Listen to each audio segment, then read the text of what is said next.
السلام علیکم، میں عثمان خان اپنے یوٹیوب چینل ایس کے نیوز میں. ناظرین، آج ہم ایکسٹریڈیشن پہ بات کریں گے، اور ایکسٹریڈیشن کا یہ مطلب ہے کہ پاکستان کے جتنے ممالک کے ساتھ معاہدے ہوئے ہیں ملزمان کے تبادلے کا، آج ہم اس پہ بحث کریں گے. آج سپریم کورٹ میں ایک کیس تھا جو پاکستانی ایک نژاد امریکن ایک نیشنل تھا، طلحہ. وہ اس پہ یہ الزام تھا کہ اس نے نیو یارک میں جو ٹائم اسکوئر اس پہ حملے کرنے کی اس نے پلاننگ کی تھی، اور یہ اس پہ ایک الزام تھا. اور پھر بعد میں پاکستان میں 2016 میں اس کو گرفتار کیا گیا، لیکن امریکن حکومت نے پاکستان سے یہ مطالبہ کیا کہ وہ ان کے حوالے کیا جائے. یہ کیس پہلے ہائی کورٹوں میں بھی چلتا رہا، لیکن بعد میں یہ سپریم کورٹ میں آیا، اور پھر سپریم کورٹ نے گزشتہ سماعتوں میں حکومت کو یہ ڈائریکشن دی تھی، یہ ہدایت کی تھی کہ پاکستان کے جتنے ممالک کے ساتھ ایکسٹریڈیشن ٹریٹیز ہیں، یا جنہوں نے پاکستان نے جتنے بھی ملزمان ملکوں کے حوالے کیے ہیں، جس میں امریکہ، برطانیہ اور ممالک، یا ان کی ہمیں تفصیل دیں، یا ان لوگوں نے اگر پاکستان کو کوئی ملزمان تبادلہ کیا ہے تو ان کے بارے میں تفصیلات دیں. تو اس زمانے اس سلسلے میں اس دن ایک بہت طویل ہیئرنگ ہوئی، سماعت ہوئی، جس میں اٹارنی جنرل نے، ڈپٹی اٹارنی جنرل نے اپنے موقف پیش کیے. وہ ایک علیحدہ بحث ہے، لیکن آج سپریم کورٹ کی ہدایت کے مطابق منسٹری آف فارن افیئرز نے ایک طویل لسٹ سپریم کورٹ میں پیش کی ہے، جس میں تقریباً 34 ممالک کا ذکر کیا گیا کہ ان ممالک کے ساتھ پاکستان کا معاہدہ ہے، ٹریٹی ہے ایکسٹریڈیشن کے حوالے سے. لیکن اس میں دلچسپ بات یہ ہے کہ ان ممالک میں سارے ممالک تقریباً یورپ میں اور مڈل ایسٹ میں جو ممالک ہیں وہ شامل ہیں، لیکن اس میں ایک ملک جو ہے وہ شامل نہیں ہے، اور وہ ہے برطانیہ. اور برطانیہ کی آج کل زمانے میں خصوصیت یہ ہے کہ سابق وزیر اعظم میاں نواز شریف، جو کہ علاج کی غرض سے پچھلے 6-7 مہینے پہلے علاج کی غرض سے لندن گئے ہیں، اور وہ کئی کیسوں میں مطلوب ہے، اور ان کی کیسز اسلام آباد ہائی کورٹ میں چل رہے ہیں. لیکن اس حوالے سے ہم آج تفصیل سے بات کریں گے. میرے ساتھ آج پروگرام میں غلام نبی یوسفزئی ہیں. غلام نبی یوسفزئی صاحب سینئر صحافی ہیں، اور یہ سپریم کورٹ تقریباً 15-16 سال سے کور کریں. غلام نبی، یہ بہت انٹرسٹنگ سچویشن ارائز ہوئی ہے، اور اس دن فارن افیئرس نے ڈپٹی اٹارنی جنرل کے ذریعے سپریم کورٹ میں جو یہ لسٹ پیش کی ہے 34 ممالک کا، تو اور اس میں خاص کر جو ہے نا وہ برطانیہ کا ذکر نہیں ہے. تو اس حوالے سے آپ کیا کہتے ہیں؟ بسم اللہ الرحمن الرحیم. سہیل خان صاحب، پہلے ہم اس جو ایکسٹریڈیشن ٹریٹیز ہے اس حوالے سے تھوڑی سی بات کریں گے. یہ جو لسٹ پیش کی ہے اس میں اس کے 3 پہلو ہیں، 3 کیٹیگریز ہے. ایک کیٹیگریز ان ممالک کی ہے جب ہندوستان کو برٹش انڈیا پر یہ جب تقسیم سے پہلے برٹش گورنمنٹ تھی یہاں پر، تو اس وقت کچھ ممالک کے ساتھ برٹش انڈین گورنمنٹ نے ایکسٹریڈیشن ٹریٹی کیا تھا، جس میں امریکہ بھی شامل تھا. تو پاکستان نے بعد میں 1973 میں اس جو 1931 کا جو معاہدہ تھا اس کو اڈاپٹ کیا ایک اشاروں کے ذریعے وزارت خارجہ نے، اور اس اشاروں میں 7 ممالک شامل تھے، جس میں امریکہ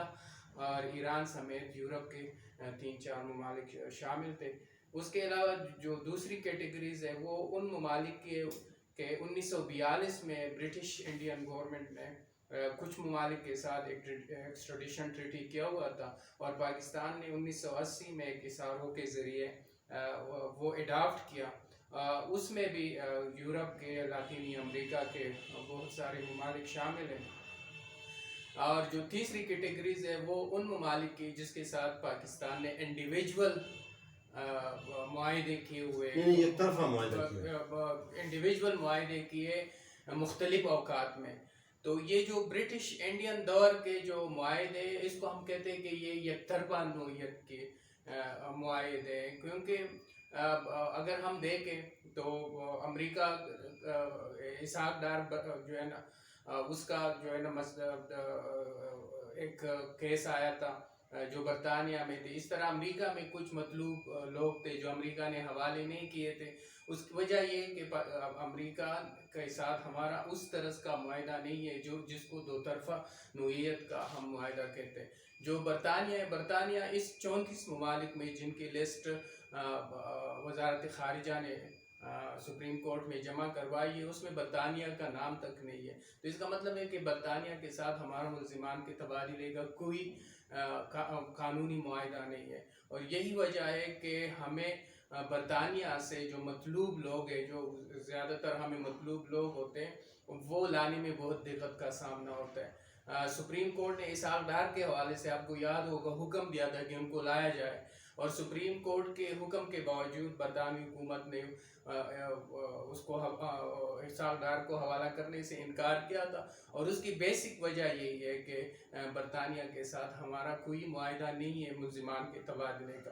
دوسرا جو اس وقت جو کور ایشو ہے، اس وقت سیاسی ایشو ہے، وہ نواز شریف کا جو سابق پرائم منسٹر ہے پاکستان کے، وہ مطلوب ملزم ہے اور بہت سارے مقدمات میں وہ ملزم ہے، بلکہ وہ ایک کنوکٹڈ ملزم ہے، اور اسلام آباد ہائی کورٹ نے ان کو اشتہاری بھی قرار دے دیا ہے.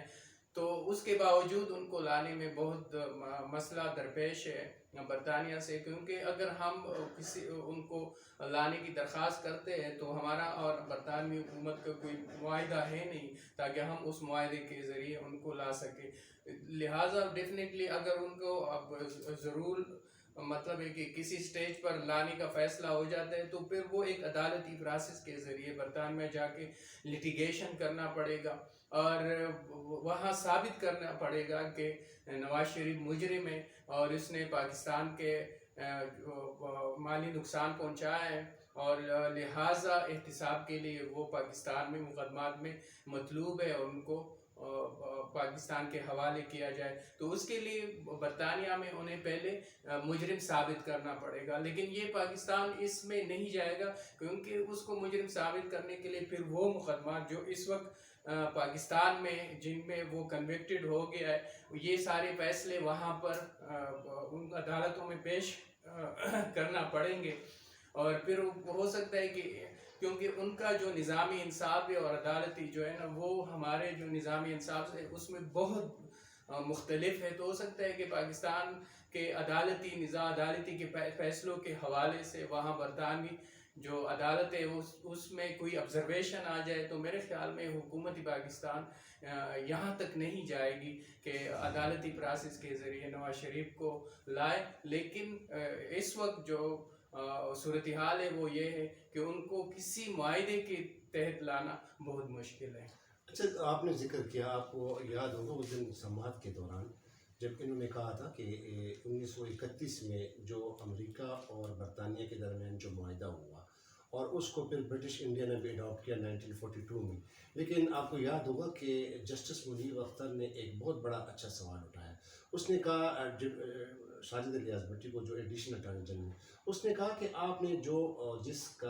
جس ایکٹ کا، جس معاہدے کا آپ حوالہ دے رہے ہیں 1931 کا، اور چونکہ ابھی جو طلحہ ہارون جو ہے وہ جو مطلوب ہے، جو امریکن گورنمنٹ وہ ڈیمانڈ کر رہے ہیں پاکستان کے کہ اس کو ہمارے حوالے کیا جائے، اور اس پہ الزام یہ ہے کہ اس نے ٹائم اسکوائر پر حملہ کرنے کا یا دہشت گردی کا ہوا. تو جسٹس منیر اختر نے ان کو کہا کہ آپ جس ایکٹ کا 1931 کا جو حوالہ دے رہے ہیں اس وقت اس میں یہ ٹیررزم کا کوئی آنسر موجود ہی نہیں، آپ کیسے کریں گے؟ دوسری بات یہ ہے کہ جب ایڈیشنل اٹارنی جنرل نے اور پھر طارق محمود نے بھی، جو ملزم کے وکیل ہے، اس نے بھی نشاندہی کی کہ بعض پھر 1972 میں جو ایکسٹریڈیشن ٹریٹی ہے اس میں جو ہے اس کا جو آپ جو کہہ رہے ہیں کہ اس کا سیکشن 4 اور سیکشن 3 ہے کہ اس میں حوالے کیا جا سکتا ہے، لیکن کورٹ نے یہ نشاندہی کی کہ یہ شیڈول میں یہ نہیں ہے، شیڈول میں یہ اس کا ذکر نہیں ہے، اور جب شیڈول میں ذکر نہیں ہے تو پھر اس کا نوٹیفیکیشن بھی نہیں ہو سکتا. تو پھر کیسے آپ ایک امریکن کو حوالے کریں گے؟ اس پر اب چونکہ گورنمنٹ بھی، ساجد الیاس بھٹی لاجواب ہو گئے، اس نے کہا کہ اس پہ میں گورنمنٹ سے انسٹرکشن لوں گا، اور اٹارنی جنرل سے بھی اس کو کہا ہے کہ آپ بھی ہماری معاونت کریں. لیکن غلام نبی، بات یہ ہے کہ اب چونکہ ہمارے دی نیوز میں ایک اسٹوری چھاپی گئی تھی، جب آپ کو یاد ہوگا کہ 2018 میں جب جسٹس میاں ثاقب نثار نے اسحاق ڈار والا کیس، جو عطا اللہ قاسمی جو پی ٹی وی کے ڈائریکٹر جو چیئرمین منتخب ہوئے تھے اور انہوں نے اس میں انوالو، اور اس میں مطلب بیانڈ دا ایسٹ مین جو ریفرنس فائل کیا گیا تھا اسحاق ڈار پہ، تو اس پہ ان لوگوں نے بار بار نیب اس کو کہہ رہی تھی کہ ہم نے پروسیس شروع کر دیا، لیکن پچھلے سال پچھلے تقریباً جنوری میں ہمارے دا نیوز میں ایک سٹوری چھپی تھی، جب ان لوگوں نے کورٹ کو کہا کہ ہم ایف آئی اے نے کہا کہ ہم نے وہاں پہ، چونکہ وہاں پہ ہم نے کر دیا ہے اور ریڈ وارنٹ ہم نے ایشو کر دیا ہے، لیکن وہاں پہ ہمارے رپورٹر نے جو لندن سے اس نے سٹوری کی ہے اور اس نے پروف سے بتایا کہ وہاں پہ گورنمنٹ نے وہ ریجیکٹ کر دیا ہے کہ چونکہ اسحاق ڈار یہ پولیٹیکل موٹیویٹڈ چیز ہے اور جو ان جرم سے جو حکومت مانگ رہی ہے یہ ہم نہیں دے سکتے. تو اب ہمارے سامنے اسحاق ڈار کی ایک مثال موجود ہے. تو اب چونکہ حکومت یہ زور لگا رہی ہے کہ ہم کسی نہ کسی، اور دوسرا یہ کہ حکومت پہ پریشر ہے کورٹ کا، ہائی کورٹ بھی بار بار کہہ رہی ہے. اب کورٹ نے پرسوں آرڈر دیا ہے کہ اب وہ انگریزی اخباروں میں، اردو اخباروں میں، بلکہ برطانیہ کے اخباروں میں بھی یہ اشتہار چاہیے کہ وہ اشتہاری اگر وہ نہیں ہو گئے تو ہی ول بی کنسیڈر اوفینڈر، جو اشتہاری ایبسکونڈر ہو جائیں گے، اشتہاری ہو جائیں گے. تو اب یہ کورٹ کا ہم نے تو دیکھا ہے، آپ نے یہ بھی دیکھا ہے کہ پرویز مشرف کے دور میں بھی بڑے ریڈ وارنٹ ایشو ہوئے ہیں اور وہ وہاں پہ بڑے کیے ہوئے ہیں، ان پہ گھر پہ بھی چسپا کیا گیا ہے. تو آپ کیا سمجھتے ہیں کہ یہ مشرف والے میں، چونکہ یہی اپوزیشن والے بھی ہو سکتے ہیں کہ یہی اسٹریٹجی اڈاپٹ کریں کہ چونکہ مشرف کو نہیں لایا گیا، اور ویسے بھی برطانیہ تو ویسے بھی حوالے نہیں کر رہا. دیکھیں اس میں جو ہم بات کریں گے یہ طلحہ ہارون کا جو کیس ہے، طلحہ ہارون میں جو کورٹ کو اس وقت تشویش ہے وہ یہ ہے، ایک تو طلحہ ہارون کی جو کرائم ہے وہ ڈٹرمن نہیں ہوا ہے کہ اس نے کرائم کیا ہے، کیا کسی کو قتل کیا ہے، بم حملہ کیا ہے. یہ کویسچن جو ہے نا گزشتہ روز کی جو پروسیڈنگ تھی یہ سوالات اٹھائے گئے تھے کہ جب تک جو ہے نا یہ ڈٹرمن نہ ہو کہ یہ انہوں نے کرائم کیا ہے، اس سے قطع نظر کہ ایکسٹریڈیشن ٹریٹی ہے یہ، لیکن جب وہ کرائم ہی ان کا ڈٹرمن نہیں ہے تو آپ کس طرح کہہ سکتے ہیں کہ یہ ملزم ہے. دوسری بات یہ ہے کہ ایکسٹریڈیشن کے حوالے سے جو پاکستان کا جو ماضی ہے وہ آپ دیکھیں گے تو وہ پاکستان نے بالکل جو بڑے ممالک ہے ان کے حوالے سے یک طرفہ جو ہے نا وہ بیہیو کیا ہے. اب آپ نے دیکھا ہوگا ماضی میں ایمال خانسی ہم نے حوالے کیا، وہ وہاں جا کے ان پر مقدمہ ہوا اور ان کو جو ہے نا وہ کنویکٹ ہوا، سزائے موت ہوئی، اور وہ جو ہے نا ان کو سزائے موت پر جو ہے نا عمل درآمد بھی ہو گیا. رمزی یوسف ہو گیا. پھر 9/11 کے بعد جو ہے نا پھر ہم نے، اور جو ہمارے جو سابق آرمی چیف اور صدر پاکستان تھے انہوں نے اپنی کتاب میں بھی کہ ہم نے حوالے کر کے بونٹھی لی، تو مالی غنیمت کے لیے بھی ہم نے اپنی شہریوں کو ان کے حوالے کیا. تو ماضی کے جو ہمارا جو وہ ہے وہ بہت یک طرفہ ہے، اور اس کو ہم کیا جو ہے نا اس کے لیے لفظ استعمال کر سکتے ہیں، لیکن ایز اے ساورن اسٹیٹ جو ہے نا وہ جو اقتداری اعلیٰ ہوتا ہے اس کے لیے یہی چیزیں ہوتی ہے جس سے آپ اپنی ساورینٹی ظاہر کرتے ہیں. تو لیکن جب ہمارے ملزمان ان کو جو ہے نا حسین حقانی کو آپ نے کا کیس آپ کے سامنے کہ حسین حقانی ہمیں مطلوب ملزم تھا، امریکہ نے حوالے نہیں کیا. پھر اب جو ذکر آپ نے کیا اسحاق ڈار کا، تو اس طرح جو ہے نا بہت سارے کیسز ہیں جس میں برطانوی اور امریکی حکومت نے ہمارے ملزمان ہمارے حوالے نہیں کیے، لیکن ہم نے یک طرفہ طور پر ماضی میں ایسا کیا ہے. تو کورٹ کی جو تشویش ہے وہ یہی ہے کہ ہم جو ہے نا اپنی جو ساورینٹی ہے، کیونکہ وہ جو ریمارکس تھے مشیر عالم، جسٹس مشیر عالم کے کہ پاکستان کوئی بنانا اسٹیٹ نہیں ہے، کوئی ڈمی اسٹیٹ نہیں ہے، تو آپ لوگوں کی جو ایڈیشنل ڈاک آپ لوگوں کی ذمہ داری ہے کہ آپ حکومت کو ایڈوائز کریں کہ یہ صورتحال ہے. تو صورتحال تو یہی ہے، جو ڈاکومنٹ انہوں نے پیش کی اس ڈاکومنٹ سے ظاہر ہے کہ ہمارا امریکہ کے ساتھ جو معاہدہ ہے وہ یک طرفہ ہے. ہم نے یک طرفہ طور پر جو ہے نا ملزمان ان کے حوالے کیے. اب انہوں نے اس سوال کا کوئی جواب نہیں کہ ہم نے تو وہ جو برٹش انڈیا کا جو معاہدہ تھا وہ ہم نے تو اڈاپٹ کیا، کیا انہوں نے بھی اڈاپٹ کیا ہے کہ نہیں کیا ہے؟ تو یہ اپنی جگہ ایک سوال ہے. تو یہ سارے سوالات ہیں جو نیکسٹ ہیئرنگ ہوگی، اس میں اٹارنی جنرل کو بھی انہوں نے کہا ہے کہ آپ بھی آئیں اور ہمیں جو ہے نا قانونی طور پر جو ہے معاونت کریں. انٹیریئر منسٹری کو بھی کہا ہے کہ آپ کا جو لان ہوئنگ بندہ وہ آئے اور ہمیں جو ہے نا اس حوالے سے جو ہے نا سپریم کورٹ کو جو ہے ساری چیزیں بتا دے. تو نیکسٹ ہیئرنگ میں اس بارے میں ساری چیزیں سامنے آ جائیں گی. لیکن جو کورٹ کی جو تشویش ہے وہ یہی ہے کہ ایز اے ساورن اسٹیٹ جو پاکستان کی ساورینٹی ہے، اور جو اس کو یہ نہیں ہے کہ ایک طاقتور ملک آپ کو کہے کہ میرا ملزم میرے حوالے کرے اور آپ جو ہے نا آنکھیں بند کر کے کہ انہوں نے جرم کیا ہے، ان پر الزام کیا ہے، اس کو اس میں جائے بغیر جو ہے نا آپ اٹھا کے ان کے حوالے کر دیں. تو یہ چیزیں ہیں، ان چیزوں کے بارے میں کورٹ جاننا چاہتی ہے. اچھا، آج میں ایک بڑی انٹرسٹنگ رپورٹ دیکھ رہا تھا، ایک ویڈیو دیکھ رہا تھا، وہ انڈین ٹیلی ویژن نے کیا ہے کہ بہت سے انڈین جو بلینئرز ہیں، بزنس مین ہیں، اور وہ رپورٹ کا لباب اس کا یہ ہے کہ کنکلوژن اس کا یہ ہے کہ برٹن جو ہے it has become a safe haven. وہ ان لوگوں کے لیے بن چکا ہے. اور یہ صرف انڈیا کے لیے نہیں، انڈیا پھر اس میں پاکستان کا جو نواز شریف کو اس میں دکھایا ہے، جس طرح پہ نواز شریف کے ایونٹ فیلڈز ہیں، وہاں پہ بہت سارے پیسے مطلب جو گورنمنٹ الیج کر رہی ہے کہ سارا انہوں نے وہاں پہ ٹرانسفر کیا. اس طرح امریکہ جو انڈیا ہے، ہندوستان، اس کے کچھ بڑے بڑے ٹائکونز کے نام لیجیے اس رپورٹ میں کہ وہ بھی انگلینڈ میں. اس طرح نائجیریا کے کئی جو ہے بڑے بڑے بزنس مین وہ بھی کرپشن میں انوالو ہے، وہ انگلینڈ میں زندگی گزار رہے ہیں. تو یہ رپورٹ کے مطابق جو ہے، اور دوسرا یہ کہ ایک ملک جس میں ضرب مبادلہ آ رہا ہے، ایک ملک جس میں اس کی اکانومی اسٹرانگ ہو رہی ہے، ایک ملک جس میں ایک بندے ہزاروں بلینز ڈالر لے جا رہے ہیں وہاں پہ انویسٹ کر رہے ہیں. تو ان ملکوں کے لیے پھر کیا ہے کہ وہ اب ایسے ملزمان کو کسی ممالک کے جو ہے نا درخواست پہ وہ ملک کے ممالک کے حوالے کر دیں. سہیل خان صاحب، بات یہ ہے کہ جو کلونیلزم ہے وہ ایک نئی شیپ میں جب یہ جن ممالک نے کالونیاں بنائی تھی اور جب ان کے لیے یہ ناممکن ہو گیا کہ اب جو ہے نا فزیکلی وہ ان ممالک کو غلام نہیں بنا سکتے، تو انہوں نے انڈائریکٹلی ان ممالک کو اب تک غلام بنایا ہوا ہے اور وہ ابھی تک ان کے وسائل پر قابض ہے. صرف برطانیہ نہیں، یورپ کے وہ تمام ممالک جنہوں نے ان کی جو سابق کالونیاں ہیں ان کے وسائل کو وہ ابھی تک لوٹ رہے ہیں. اس کے علاوہ آپ سوئٹزرلینڈ کو دیکھیں، آپ فرانس کو دیکھیں، آپ ہالینڈ کو دیکھیں، برطانیہ آپ کے سامنے بڑی مثال ہے. تو یہ سارے جو یہاں کے جو لوگ ہیں وہ یہاں پر جو اس اپنے ملک کے وسائل جو ہے نا وہ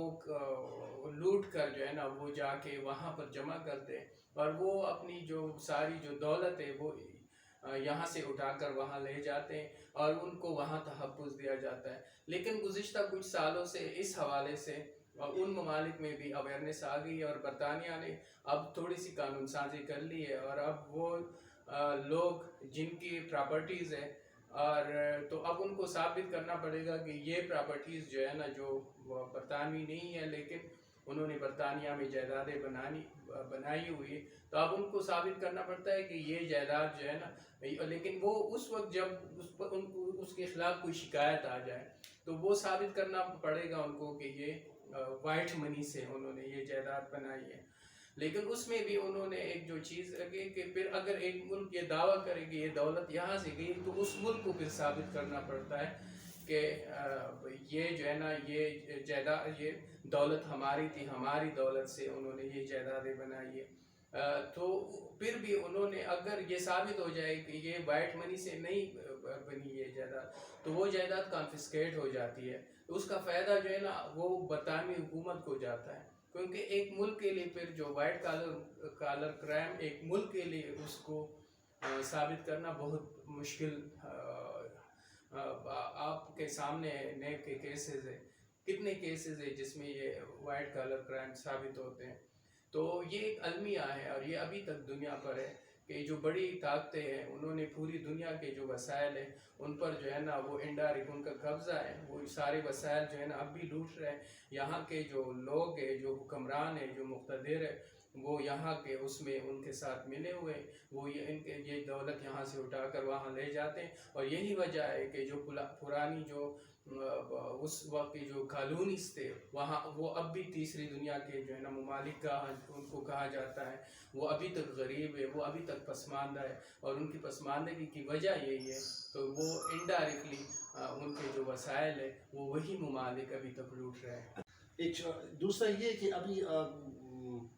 انہوں نے تو ساری تفصیلات مانگی تھی لیکن انہوں نے برطانیہ کا کوئی وہ نہیں دیا، تو آپ کیا سمجھتے کہ کورٹ اب نیکسٹ ہیئرنگ میں ان سے یہ سوال کر سکتی ہے؟ اور دوسرا صرف انہوں نے جو تفصیل دی ہے سوائے دو بندوں کے کہ فرید توکل اور فاروق توکل، اور وہ امریکہ نے دی اور ہم نے ایک بندہ عامر اس کو دیا ہے، تو اتنے سالوں میں تقریباً یہ صرف 3 بندوں کا تبادلہ ہوا، ایک بات۔ دوسری بات یہ ہے کہ اب اس موجودہ پیرائے میں جو کہ کرنٹ جو سچویشن چل رہی ہے، خاص کر جو پولیٹیکل ٹیمپریچر پاکستان میں بہت بڑھ گیا، خاص کر نواز شریف کے حوالے سے، اپوزیشن کے حوالے سے، تو کیا یہ عدالت پھر پوچھ سکتی ہے کہ یہ جو نواز شریف کا جو معاملہ ہے، کیا آپ سمجھتے ہیں کہ یہ زیر بحث آ سکتا ہے، یا جج ہو سکتے کوئی اشارہ دے رہے اس حوالے سے؟ میرا نہیں خیال ہے کہ یہ نواز شریف کا، کیونکہ یہ اسپیسیفک جو ہے نا وہ ایک ایکسٹریڈیشن ٹریٹی کے ساتھ جو ہے نا، وہ بھی امریکہ کے ساتھ جو ایکسٹریڈیشن ٹریٹی ہے اس تک محدود جو ہے نا یہ معاملہ ہے، اور اس میں جو ہے نا وہ عدالت جاننا چاہتی ہے کہ ہمارا امریکہ کے ساتھ کوئی معاہدہ ہے یا نہیں ہے۔ اگر اڈاپٹیڈ معاہدہ ہے تو وہ اڈاپشن جو ہے نا وہ یک طرفہ ہے یا دو طرفہ ہے، ایک یہی چیز ہے۔ دوسرا یہ ہے کہ جس آدمی پر الزام ہے کہ وہ دہشت گردی ہے، تو اس دہشت گردی کی نوعیت کیا ہے، انہوں نے کیا کیا ہے، انہوں نے بم دھماکہ کیا ہے، انہوں نے حملہ کیا ہے، کوئی بندہ مرا ہے یا کسی نہیں؟ بھی کو فزیکلی ہارٹ کیا ہے، تو وہ کورٹ جاننا چاہیے کہ ان کا کرائم کیا ہے، ان کا، تو یہ دو چیزیں ہیں جو عدالت جاننا چاہتی ہے۔ تو میرا نہیں خیال ہے کہ وہ عدالت جو ہے نا اس سے ہٹ کر جو ہے نا، کیونکہ اگر اس کیس کے اس باؤنڈری سے نکلیں گے تو وہ تھوڑا سا کیس پھر پولیٹیسائز ہو جائے گا۔ تو میرا نہیں خیال کہ جو بینچ کی کمپوزیشن ہے وہ بھی اس طرح کی ہے کہ وہ اس طرح کی چیزوں میں یہ بینچ نہیں پڑے گا۔ بہت بہت شکریہ مولانا نبی صاحب۔ جی ناظرین، بات یہی ہے کہ پاکستان واقعی ایک ساورن اسٹیٹ ہے، پاکستان ایک بنانا ریپبلک نہیں ہے، we are a sovereign country, لیکن بات یہ ہے کہ جو ہمارے اپنے جو تحفظات ہیں، جو ہمارے اپنے جو تحفظات ہیں، اس کا بھی خیال کرنا چاہیے، اور حکومت اب دیکھتے ہیں کہ اس حوالے سے کیا رپورٹ پیش کرتی ہے، کیونکہ حکومت نے اٹارنی جنرل سے معاونت مانگی اس سلسلے میں، اب دیکھتے ہیں کہ اس میں کیا ہوتا ہے، لیکن بہرحال جو ہمارے ملک کے جو مفاد میں، جو ہمارے ملک کے انٹرسٹ میں، وہی ہونا چاہیے، کیونکہ یہ ملک ہمارا ہے اور اسے ہم نے سنوارنا ہے اور اسی پہ ہم نے جان قربان کرنا ہے۔ آپ کا بہت بہت شکریہ، دیکھتے رہیے مجھے اپنے الگ ویڈیو میں، لیکن میں آپ سے درخواست کرتا ہوں کہ میرے اس چینل کو سبسکرائب کریں تاکہ میرے اور ویڈیوز آپ تک پہنچ رہیں۔ بہت بہت شکریہ، خدا حافظ۔